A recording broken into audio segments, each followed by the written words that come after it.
They're called the Coral Warriors, and they're on a mission. A group of crafters from Darwin have been using their skills to highlight the environmental dangers faced by the Great Barrier Reef. With tea, cupcakes and crochet hooks, the Coral Warriors have produced some amazing work.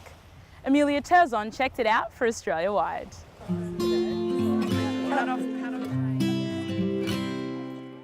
We feel like little ambassadors with every stitch that we've done in telling a story about the Great Barrier Reef and what is actually happening to our reefs. And what a way to do it. It all started with a tight-knit community of crafters. Throw them out as if God made them. Armed with crochet hooks, cupcakes and conversation, many of these women learnt their craft as children before they moved to Darwin. Mainly stuff for the war effort, you know, scarves, socks, gloves, helmets, balaclavas. There's little call for beanies in the tropics, so the women often get inventive. I haven't knitted or crocheted animals, but I've certainly sewn them. Dogs, giraffes, elephants. Last year, some of the women crocheted thousands of poppies for an Anzac Day installation. Their work caught the attention of local artist and wildlife park worker Jasmine Jan. And as soon as I saw it, I thought, oh my God, that looks like a coral reef. And I went, you should build a coral reef. And they looked at me and I said, I think we should build a coral reef. And I just immediately saw that this would be a great project for the wildlife park to run. A passionate conservationist, over time Jasmine Jan came up with a broader concept to highlight the devastating impact of coral bleaching.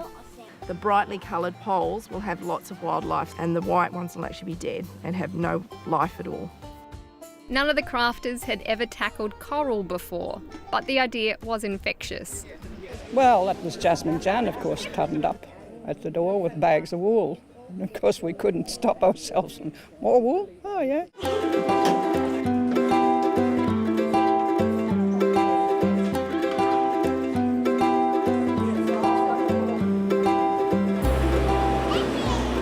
Within months, different groups from across Darwin were getting on board. So this is actually, if you have a look up in the reef, can you see the similarity between that texture?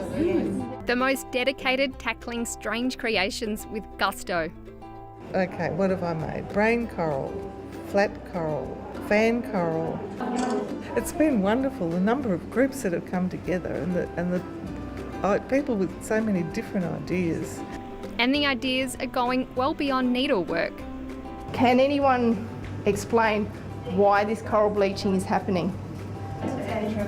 Temperature of the water. Why is it increasing? Global warming. These ghostly images of the Great Barrier Reef show the reality of coral bleaching. It's an unfolding catastrophe linked to climate change and warming ocean temperatures. When the seawater gets too hot, coral expels the tiny and colourful marine algae essential to their health, leaving them looking bleached and, in worst cases, dead. Last summer, at least 20% of the reef died during its worst coral bleaching event on record, and it's not a contained issue. Closer to the crafters in Darwin, there's now reports of top-end coral being bleached too. It is a very sad thing, particularly when we're crocheting like mad and have to crochet the dead coral. It makes you feel a bit sad. I think one of the first steps with environmental education is engagement in the subject matter, and we're getting that. I call them the Coral Warriors now. Months into the project, and Jasmine Jan is creating her own reef at a remote Darwin studio. Crafters and conservationists from around Australia have sent in contributions. I've had bag loads of coral being delivered to the wildlife park, and this piece here was dropped off last weekend by another lady who has no background in science, and she designed this pattern herself. I made a blue ring octopus, and I was under strict supervision, and I had to make sure that I had the correct number of blue rings. It's a huge volunteer effort, motivated as much by conservation as keeping crafts alive. It's dying arts and people are just not interested anymore. I've got 3 daughters and none of them are interested in doing any of it. In seeing their passion, Jasmine Jan says she's gained a new appreciation for crafting groups, and she hopes younger generations will too. I do not crochet, I do not knit, but it's actually, I've made some really amazing friendships with these women. It's the big day at Territory Wildlife Park. More than 170 people, thousands of hours of crocheting, knitting, felting and sewing, all coming together for a huge installation. It not only is the reef the thing that's all about, but it was the actual crocheting of it. We just couldn't stop. At one end, vibrant, bright, healthy coral.